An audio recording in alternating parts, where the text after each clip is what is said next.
Imagine waking up tomorrow. No retirement, no unemployment support, no workplace protections.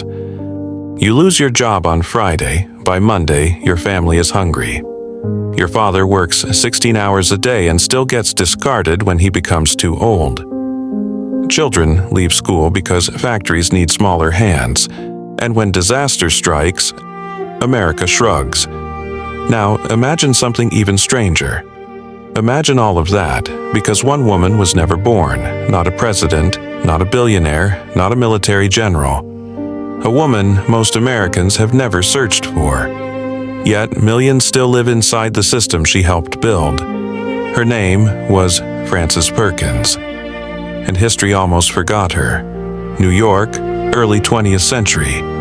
Factories were symbols of progress, but behind the smoke, workers were exhausted, underpaid, disposable. People accepted it, because that was simply how the world worked. Until one day, she witnessed something she would never forget. A factory fire, workers trapped, young women unable to escape.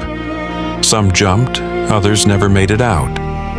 The city watched, and Frances watched. Not as a politician, not as a celebrity, as a human being realizing progress without protection becomes cruelty. That day changed her forever. Here's the contradiction nobody talks about. She did not build wealth, she built limits. Limits on power, limits on exploitation, limits on how far a nation could push people before breaking them.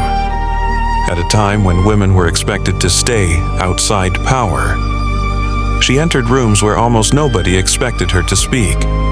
And then she started redesigning America. When national crisis arrived, economic collapse, mass unemployment, fear, she already had a plan, not speeches, systems. What if workers had protection? What if old age didn't mean poverty? What if losing your job didn't destroy your life? Ideas that sound normal today were considered radical then, but piece by piece, those ideas became policy. Today, millions benefit from protections they never think about. People know presidents, people know billionaires, but few know the woman whose fingerprints quietly remain in ordinary life. And maybe that's the strange thing about changing history. Sometimes the people who reshape a nation don't stand in front of it. They stand underneath it, holding it up.